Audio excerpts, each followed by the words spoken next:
The desert sun beat down mercilessly, its heat shimmering off the endless stretch of asphalt that carved through the barren expanse. The Crossroads Diner stood defiant against the elements, its faded neon sign buzzing faintly, a beacon for those who lived by the creed of the open road. The parking lot was a symphony of chrome and steel, the air charged with the low growl of idling engines and the occasional burst of laughter from leather-clad riders. Dust swirled around their boots, a reminder of the unforgiving terrain they called home. Each man and woman bore the marks of their journey, patched vests, scarred knuckles, and tattoos that whispered tales of rebellion and survival. Towering above the crowd was Shaquille O'Neal, his presence as commanding as the desert itself. His denim vest, frayed at the edges, struggled to contain his massive frame, while his red Maga hat stood out like a flare against the muted tones of the gathering. He leaned casually against his Harley, a machine as customized and formidable as its owner. In one hand, he held a soda can, condensation dripping onto the cracked pavement. His other hand rested on the handlebars, fingers twitching slightly, betraying a restlessness that belied his calm exterior. Shaq's gaze was fixed on the horizon, where the sun dipped low, casting long shadows that seemed to stretch endlessly into the unknown. Across the highway, Isaiah watched from the shelter of a crumbling gas station, its windows boarded up and its pumps long dry. His Indian motorcycle, a relic of another era, gleamed with a quiet dignity beneath layers of dust. Isaiah's dark eyes, sharp and unyielding, locked onto the figure in the red hat. His leather jacket bore no patches, no insignias, only the wear and tear of countless miles. He was an outsider here, a man without a tribe, yet the gravity of the moment pulled him toward the diner like a moth to a flame. The hat wasn't just an accessory, it was a statement, a banner that carried the weight of a fractured nation. For Isaiah, it was a reminder of wounds both personal and collective, scars that had yet to heal. The wind shifted, carrying the scent of rain and the metallic tang of ozone. Thunder rumbled faintly in the distance, a low growl that seemed to mirror the tension building in the air. Isaiah swung his leg over his bike, the engine roaring to life with a defiant snarl. He eased onto the highway, the tires kicking up a cloud of dust as he crossed the divide. The other bikers turned to watch, their conversations dying mid-sentence. Hands hovered near belts, the weight of unseen weapons a silent promise. Isaiah stopped a few feet from Shaq, the two men separated by little more than the whispering wind. Isaiah removed his helmet slowly, his movements deliberate, as if peeling away a layer of armor. His gaze met Shaq's, a clash of wills that needed no words. Around them, the world seemed to hold its breath. The bikers shifted uneasily, the tension crackling like static electricity. In the desert's vast emptiness, the two men stood as avatars of something far greater than themselves, forces colliding, histories converging, and the unspoken question of what it meant to stand your ground in a land that often felt like it belonged to no one. The storm on the horizon was no longer just a distant threat, it was here, and it demanded to be reckoned with. The story unfolds in the fractured world of Etheris, a land suspended between realms, where gravity is fickle, and floating islands drift through a sky painted in eternal twilight. The ground below, known as the Abyssal Veil, is shrouded in impenetrable mist, hiding secrets and dangers that have remained undiscovered for centuries. The floating islands are connected by ancient, crumbling bridges and airships powered by a rare mineral called luminaris, which glows faintly and hums with energy. Civilization is clustered on the larger islands, where towering spires of glass and stone rise amid sprawling markets and labyrinthine streets. The air is filled with the hum of machinery, the chatter of merchants, and the occasional roar of sky beasts, massive creatures that glide between the islands, both feared and revered by the inhabitants. The protagonist, Cale Varen, is a resourceful scavenger in his early 20s who ekes out a living by salvaging luminaris from derelict airships and abandoned ruins. His wiry frame and quick reflexes are the result of years spent navigating the perilous edges of the floating islands. Cale is haunted by the mysterious disappearance of his older brother, Dorian, who vanished during an expedition to the Abyssal Vale 5 years ago. Cale's motivation is twofold: to uncover the truth about his brother's fate and to escape the grinding poverty that has defined his life. His sharp wit and stubborn determination often clash with his deep-seated fear of failure, a fear that keeps him awake at night. Opposite Cale is Lyra Solon, a brilliant but aloof scholar from the prestigious Academy of Etherius. Lyra is in her late 20s, with piercing green eyes and a mechanical arm she built herself after losing her real one to a skybeast attack as a child. Her prosthetic is a marvel of engineering, capable of transforming into tools or weapons as needed. Lyra's obsession with the Abyssal Vale stems from her belief that it holds the key to understanding the origins of Etherius and the ancient civilization that once thrived in the sky. Despite her cold demeanor, she harbors a deep loneliness, having sacrificed personal connections in her relentless pursuit of knowledge. She crosses paths with Cale when she hires him as a guide for her dangerous expedition into the Vale. The third key character is Orin, a grizzled airship captain with a past as murky as the Vale itself. Orin's airship, the Storm Chaser, is a battered but reliable vessel that has seen countless adventures. He reluctantly agrees to transport Cale and Lyra after they offer him a share of the Luminaris they hope to find. Orin is driven by a desire to redeem himself for a betrayal years ago that cost the lives of his crew. Though he projects an air of cynicism, he has a soft spot for underdogs like Cale and a grudging respect for Lyra's intellect. As the trio ventures deeper into the Abyssal Vale, the environment grows increasingly hostile. The air becomes thick with an otherworldly energy, and the ruins they explore seem to pulse with a life of their own. Strange creatures, remnants of the ancient civilization, begin to stir, and tensions rise among the group as secrets are revealed. Each character must confront their own fears and motivations while navigating a world that seems determined to unravel them. The air grew heavier as Isaiah dismounted, his boots crunching against the gravel. "That hat," he said, his voice steady yet sharp, cutting through the murmurs of the bikers. Shaq's massive frame shifted, his soda can crumpling in his grip. "You got something to say about it?" Isaiah's lips curled into a faint, defiant smile. "Depends. You ready to listen?" The small town of Larkhaven had always been a quiet, unassuming place, but for three individuals, it was the starting point of their intertwined journeys. Clara, an ambitious journalist stuck writing fluff pieces for the local paper, dreamed of uncovering a story that would catapult her career to national prominence. Noah, a reserved yet fiercely loyal mechanic, sought to save his family's failing garage, a business passed down through generations. Meanwhile, Elise, a newcomer to the town with a mysterious past, was determined to open a cafe that would become a sanctuary for the community and herself. Each of them carried their own aspirations, but their paths crossed when a series of strange disappearances began shaking the town, sparking rumors of something sinister lurking beneath its surface. Clara's first obstacle emerged when her editor dismissed her pitch to investigate the disappearances, insisting she stick to covering local bake sales and charity events. Frustrated but undeterred, she decided to pursue the story on her own time, knowing it was her chance to prove herself. Noah, on the other hand, faced mounting debts and dwindling customers, with a looming threat of foreclosure from a corporate chain eager to buy out his land. His initial attempts to promote the garage through discounts and loyalty programs fell flat, leaving him desperate for a solution. Elise, while making progress on renovating the old building she'd purchased for her cafe, found herself ostracized by some of the townsfolk, who viewed her as an outsider.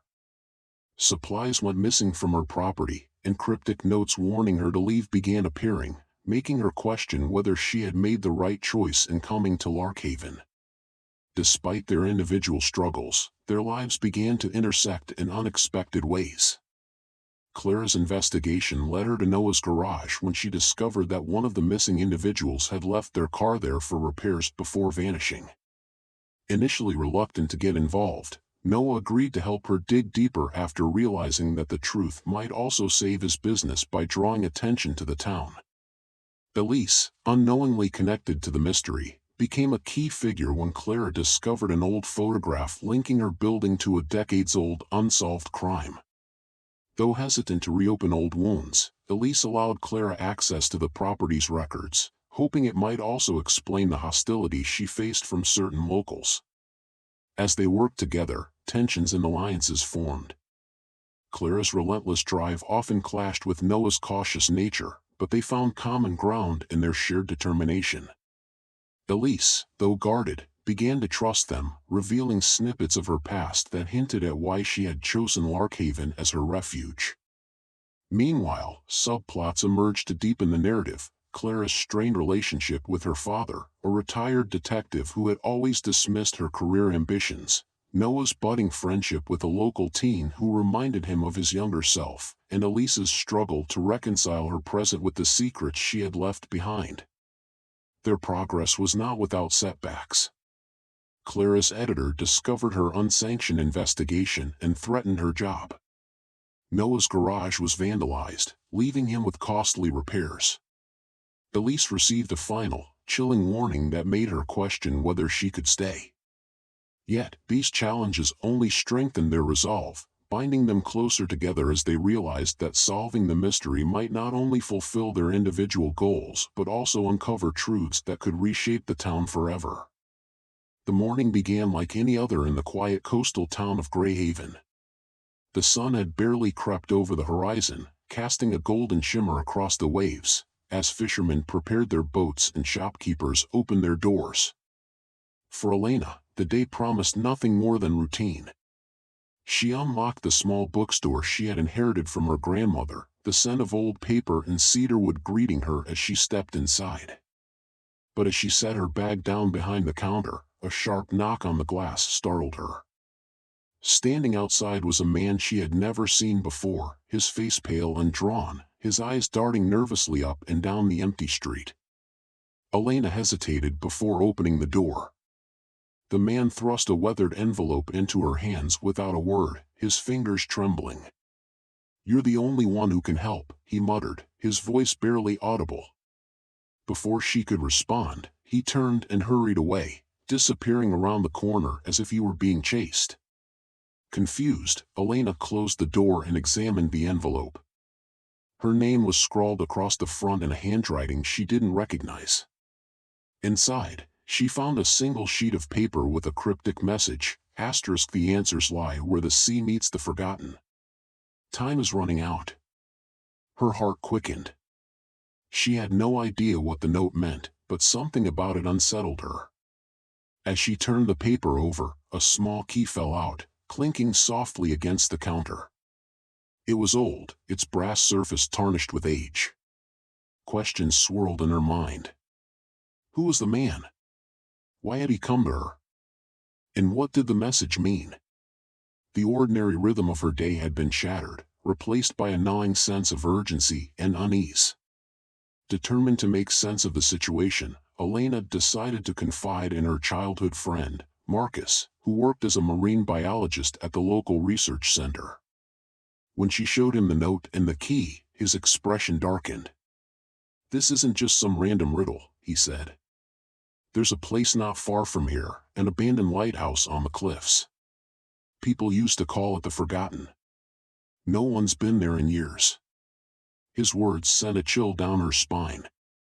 The lighthouse had always been the subject of whispered stories in Greyhaven, tales of shipwrecks, disappearances, and strange lights seen in the dead of night.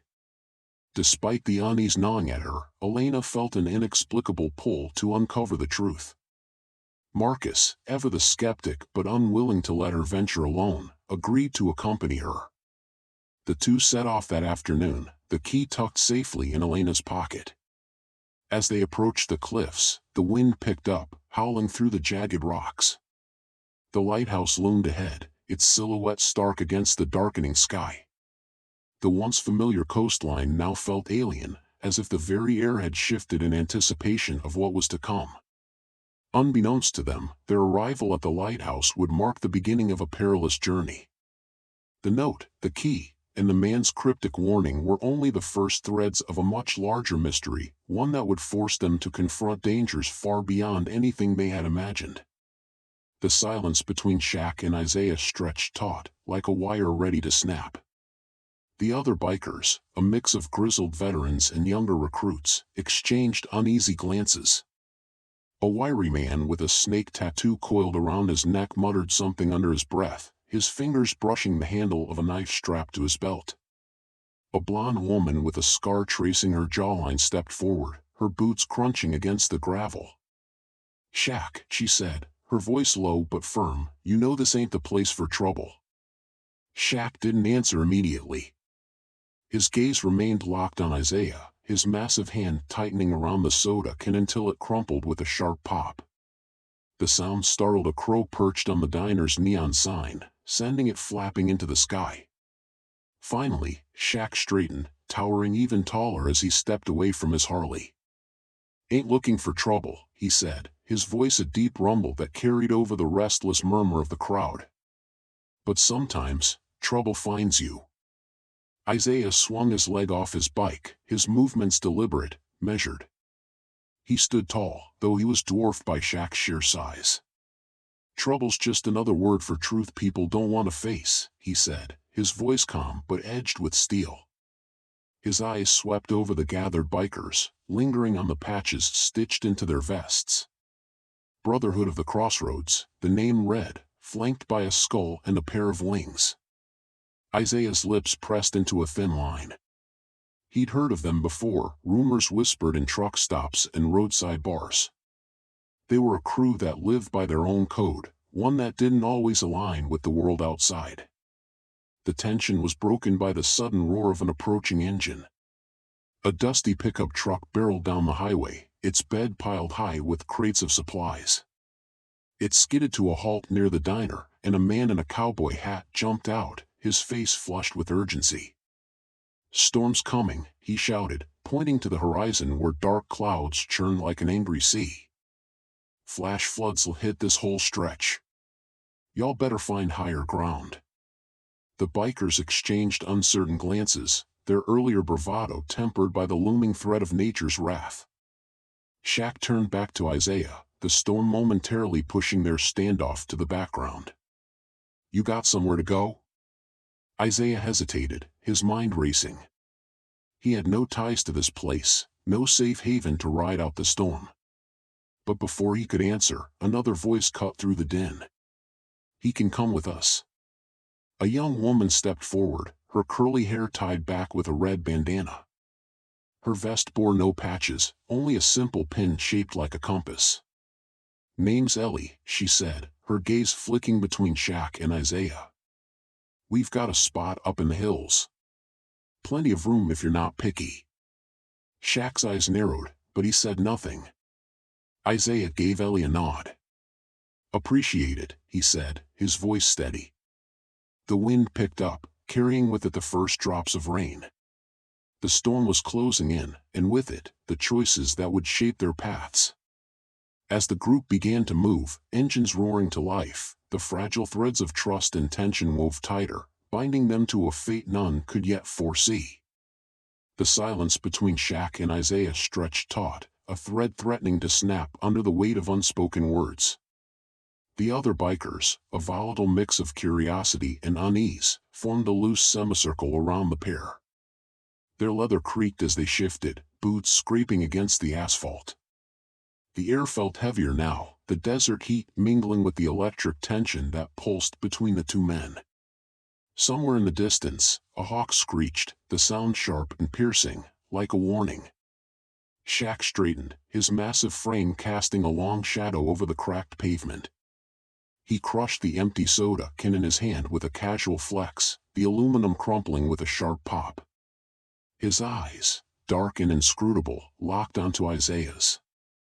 There was a flicker of something there, curiosity, maybe even recognition, but it was quickly masked by a stony resolve. "You lost?" Shaq's voice was deep, a rumble that carried over the restless murmurs of the crowd. Isaiah didn't flinch. He dismounted his bike with deliberate slowness, his boots landing on the ground with a solid thud.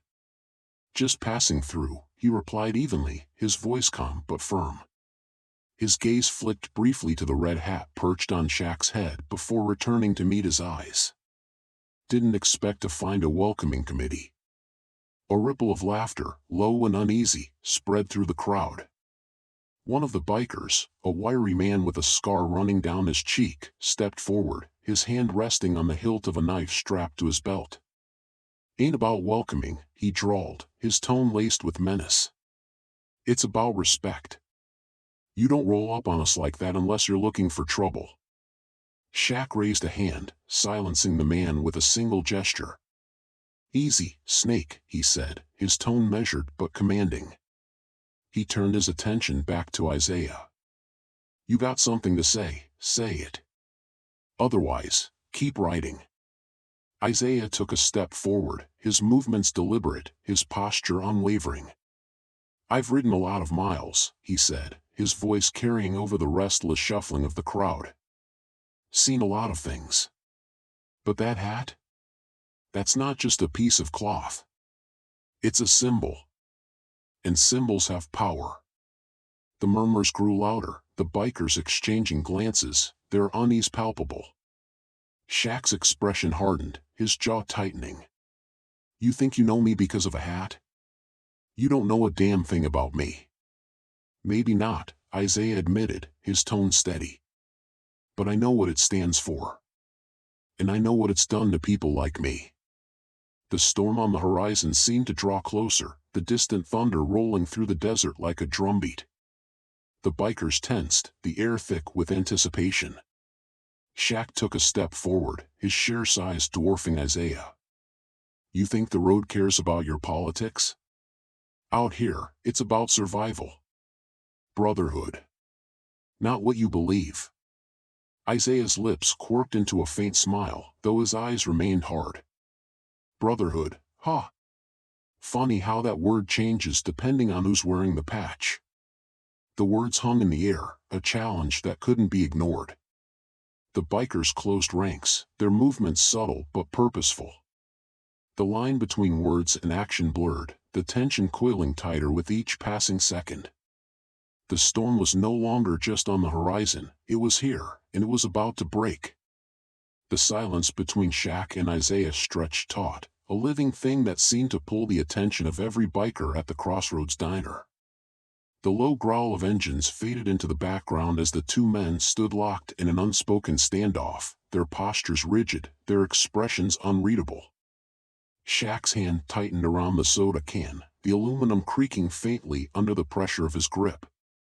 His gaze, sharp and assessing, bore into Isaiah, searching for something, resolve, defiance, or perhaps understanding. Isaiah, for his part, remained unmoving. The sun glinted off the polished surface of his Indian motorcycle, a quiet testament to the care he had poured into it over the years. His fingers rested lightly on the handlebars, but there was no mistaking the tension in his frame. He was a man who had spent his life navigating spaces where he was unwelcome, and he recognized the weight of this moment. It wasn't just about the hat or the man wearing it, it was about the histories they carried, the scars etched into their souls by a world that had too often demanded silence in the face of injustice. The bikers around them began to stir, their unease palpable. A wiry man with a patch that read Iron Wolves stepped forward, his voice cutting through the oppressive heat. "Hey, Shaq, you know this guy?" His words were casual, but his tone carried an edge, a warning. The group's unity was a fragile thing, built on shared experiences but threatened by the specter of division. The question hung in the air, unanswered, as Shaq raised a hand to silence the murmurs. "I don't know him," Shaq said finally, his voice deep and steady, carrying the weight of his presence. "But he's here, and he's got something to say." His words were deliberate, measured, as if he were testing the waters of his own authority. The bikers fell silent, their eyes darting between the two men. The desert seemed to hold its breath, the wind dying down to a whisper. Isaiah dismounted his bike, his boots crunching against the gravel. He took a step forward, his movements slow and deliberate. "I'm not here to start trouble," he said, his voice calm but firm. I'm here to see if there's still room on this road for all of us. His words carried a quiet power, a challenge wrapped in a plea. He wasn't asking for permission, he was demanding recognition. Shaq's lips pressed into a thin line, his jaw tightening. The red hat on his head seemed to burn brighter under the sun, a symbol that had come to mean so many things to so many people. He reached up, pulling it off and staring at it for a long moment. The bikers watched in stunned silence as he turned the hat over in his hands, his expression unreadable. Finally, he looked up, meeting Isaiah's gaze once more. "Road's big enough," Shaq said, his voice low but resonant.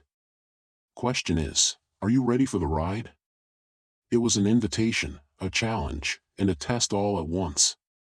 The tension in the air shifted, transforming into something new, something raw and uncertain.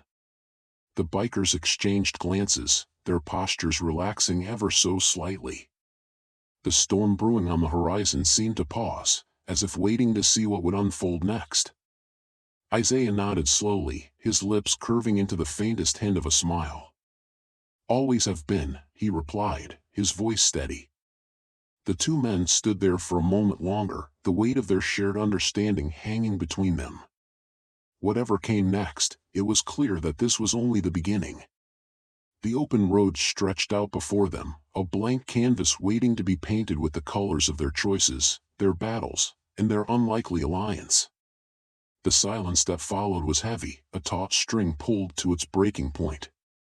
The bikers at the diner exchanged glances, their camaraderie momentarily overshadowed by the unspoken tension between the two men. Shaq's fingers tightened around the can of soda, the aluminum crinkling slightly under the pressure of his grip. His eyes, sharp and calculating, didn't waver from Isaiah's. There was no mistaking the quiet defiance in the drifter's stance, nor the deliberate way he had crossed the highway to make his presence known. A sharp laugh broke the silence, cutting through the thick desert air. It came from a wiry man with a scraggly beard and a patch that read Reaper's Sons. He stepped forward, his boots crunching on the gravel. "Well, ain't this something," he drawled, his voice dripping with mockery. "Looks like we've got ourselves a real showdown. What's the matter, stranger? Lost your way?" Isaiah didn't respond immediately. He swung his leg over his bike and stood, his movements deliberate, almost ceremonial. His gaze flicked briefly to the man who had spoken before returning to Shaq. "I'm not lost," he said, his voice calm but carrying an edge that silenced the murmurs around him. "Just passing through. Thought I'd see what kind of men gather here." Shaq straightened, his massive frame casting a long shadow across the asphalt. He tossed the crushed soda can aside, the clatter echoing like a gunshot. "You've seen us," he said, his voice deep and measured. "Now what?" The question hung in the air, a gauntlet thrown. Isaiah's eyes narrowed, and for a moment, it seemed as though the storm on the horizon had found its way into his expression. "That hat," he said, nodding toward the red Maga cap. "It speaks louder than you might think. I've seen what it stands for. Felt it." The bikers bristled, a ripple of unease passing through the group. The Reaper's Son's man took a step closer, his hand inching toward the knife at his belt. "You watch your mouth, boy," he spat. "You don't know who you're messing with." Shaq raised a hand, a gesture that was both authoritative and final. The man froze, his hand hovering above the hilt of his blade. "Stand down," Shaq said, his tone brooking no argument. His gaze never left Isaiah. "You've got something to say? Say it." Isaiah took a step forward, his boots kicking up small clouds of dust. "I've got nothing to prove to you," he said. "But I'll tell you this, symbols have power. And the power they hold depends on the hands that wield them." For a moment, the two men stood locked in a silent battle of wills. Then, Shaq did something unexpected. He removed the hat and held it in his massive hands, turning it over as though seeing it for the first time. The bikers murmured in confusion, their leader's actions throwing them off balance. The moment was interrupted by the distant wail of a siren, faint but growing louder. A black SUV appeared on the horizon, its windows tinted, moving fast. Shaq's expression darkened, and he shoved the hat into his pocket. "Looks like we've got company," he muttered. Isaiah glanced at the approaching vehicle, his instincts screaming danger. "Friend of yours?" Shaq shook his head. "Not even close." The bikers began to scatter, their earlier bravado replaced by a sense of urgency. The rumble of engines filled the air as they mounted their bikes, peeling away from the diner in a cloud of dust. Only Shaq and Isaiah remained, their unspoken truce forged in the face of a new, unknown threat. The SUV screeched to a halt, and the doors flew open. Men in tactical gear emerged, their faces obscured by helmets. One of them pointed directly at Shaq. "You're coming with us," the man barked, his voice amplified by a megaphone. Isaiah's hand twitched toward the knife strapped to his thigh. "What did you get yourself into?" Shaq didn't answer. Instead, he climbed onto his Harley, his expression grim. "You wanted to see what kind of man I am? Stick around. You're about to find out." Isaiah hesitated for only a moment before mounting his own bike. The storm on the horizon was closer now, lightning flashing in jagged arcs across the darkening sky. Together, they roared down the highway, the first drops of rain sizzling as they hit the hot asphalt. The desert wind picked up, swirling dust and grit between the two men as the world seemed to hold its breath. Shaquille O'Neal stood motionless, his massive frame casting a long shadow over the cracked asphalt. His grip tightened on the soda can in his hand, the aluminum creaking faintly under the pressure. Around him, the bikers exchanged wary glances, their movements tense and deliberate.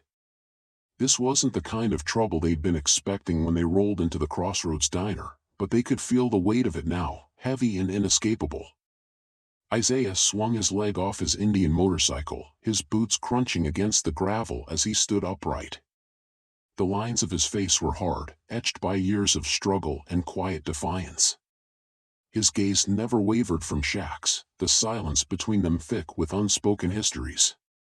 He hadn't come here looking for a fight, but the sight of that hat, a symbol that had come to embody so much pain and division, was a provocation he couldn't ignore. The open road had always been his escape, but it seemed even here, in the vast emptiness of the desert, the ghosts of the past had found him. The bikers' unease grew palpable, their hands hovering near the handles of knives or the grips of pistols tucked into their belts. A wiry man with a snake tattoo on his neck muttered something under his breath, his fingers twitching. But Shaq raised a hand, a silent command that froze them in place. His eyes, dark and inscrutable, bore into Isaiah's, searching for something, an answer, perhaps, or maybe just understanding. The soda can dropped from his hand, landing with a hollow thud on the asphalt. "You got something to say, brother?"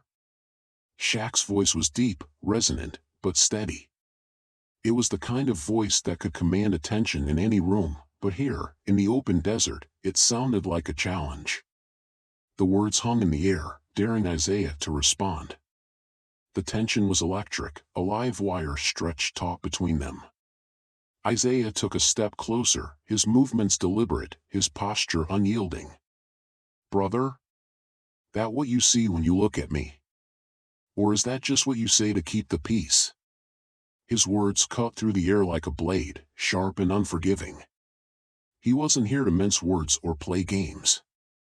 He'd spent too long swallowing his anger, too long pretending the world didn't weigh heavier on his shoulders than on others.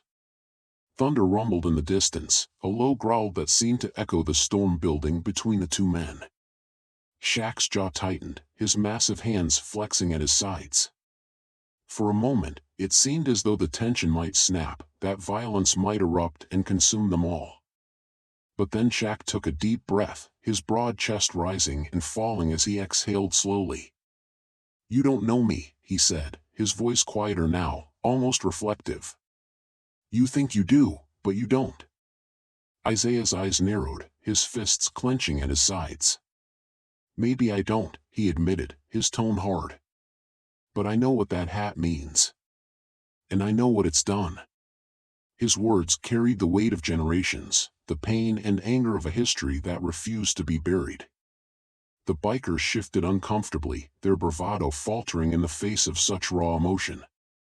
The first drops of rain began to fall, sizzling against the hot asphalt as the storm finally broke.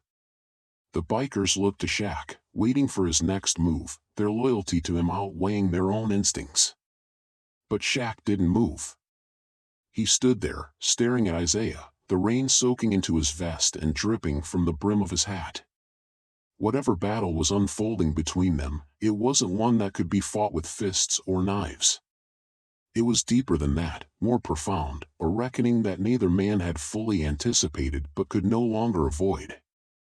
The tension in the desert air reached its breaking point as Isaiah dismounted his bike, his boots crunching against the gravel. The other bikers watched in silence, their faces a mix of curiosity and caution. Shaquille O'Neal straightened, his massive frame casting a long shadow across the asphalt. The red Maga hat remained firmly in place, its presence as loud as the unspoken conflict simmering between the two men. Isaiah took a step forward, his voice calm but firm, cutting through the oppressive heat. "You wear that hat like it's just another patch, just another story," Isaiah said, his tone carrying the weight of his journey. "But to me, to people like me, it's more than that. It's a reminder of every door slammed in my face, every roadblock thrown in my path." Shaq's eyes narrowed, his massive hands balling into fists before relaxing at his sides. He took a step forward, his deep voice rumbling like distant thunder. "You think you know my story? You think this hat defines me? I've walked my own roads, fought my own battles. Don't mistake my choices for ignorance." The bikers exchanged uneasy glances, their hands hovering near their weapons, but neither man moved to escalate the moment. Instead, Isaiah reached into his saddlebag and pulled out a faded photograph. He held it up, the image of a young boy standing beside an old motorcycle visible even from a distance. "This was my father," Isaiah said, his voice softer now. "He taught me to ride, taught me to fight for what's right. He's the reason I'm still standing. And he's the reason I can't stay silent when I see something that divides instead of unites." Shaq's gaze lingered on the photograph, the lines of his face softening. He removed the hat, turning it over in his massive hands as if seeing it for the first time. "I wear this because I believe in speaking my truth," he said. "But maybe I've been too blind to see how it speaks to others. Maybe I've been too caught up in my own fight to see yours." The desert wind picked up, carrying with it the scent of rain and the promise of change. Isaiah nodded, a small but genuine smile breaking across his face. "Maybe the road's big enough for both of us," he said. "But only if we're willing to meet halfway."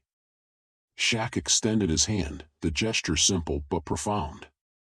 Isaiah hesitated for a moment before clasping it firmly.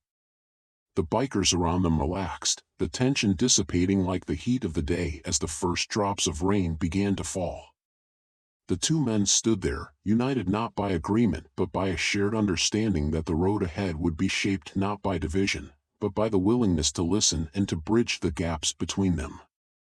As the rain began to wash away the dust of the desert, the bikers mounted their rides, engines roaring to life. Isaiah and Shaq exchanged one last look, a silent promise that the conversation wasn't over, that the journey toward understanding had only just begun. The call to action was clear. The road ahead demanded more than words, it demanded action, courage, and the willingness to ride together toward a better horizon. The desert storm arrived not with rain, but with words. Isaiah, his voice steady yet edged with the weight of countless miles and memories, broke the silence.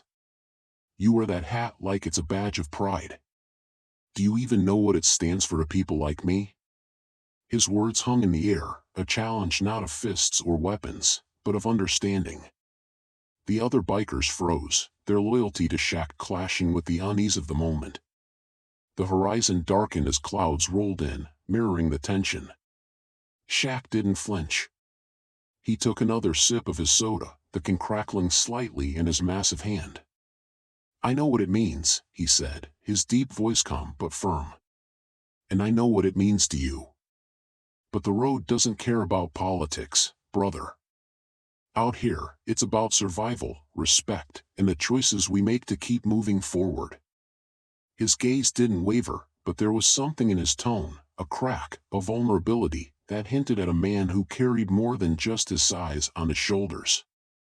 Isaiah's grip on the handlebars tightened, his jaw set. "Respect? That's rich coming from someone who wears a symbol that's torn families apart, that's turned neighbors into enemies. You think the road erases that? It doesn't. It just hides it under the dust." His voice rose, not in anger, but in the rawness of truth. The other bikers shifted, some nodding, others glancing at Shaq, waiting for his response. Shaq pushed off from his Harley, his towering frame casting a long shadow. He stepped closer, his movements deliberate but non-threatening. "You think I don't know what it's like to be judged by something I wear? To have people look at me and decide who I am before I even say a word? I wear this hat because I'm not afraid of what people think. But it doesn't define me. My actions do." He paused, his eyes locked on Isaiah's. "So, what's it gonna be? You want to fight me, or you want to ride with me and see for yourself who I am?" The storm broke, not with thunder, but with silence. Isaiah stared at Shaq, the weight of his words sinking in. Slowly, he nodded, his expression softening just enough to let the tension ease. "All right," he said, his voice quieter now but no less firm. "But if you're riding with me, you better be ready to listen. Because I've got a lot to say, and I'm tired of being ignored." The two men shook hands, a tentative truce forged in the crucible of honesty. The other bikers relaxed, engines rumbling to life as the group prepared to hit the road. The storm clouds above began to break, shafts of sunlight piercing through as if the desert itself had exhaled. As they rode into the horizon, the desert stretched endlessly ahead, a blank canvas waiting for new stories to be written. The road demanded nothing but movement, and in that movement, there was hope. For Shaq and Isaiah, the journey had just begun, a journey not just of miles, but of understanding. And for those watching, it was a reminder that even the deepest divides could be bridged, 1 mile at a time. The road calls to all of us. Will you answer?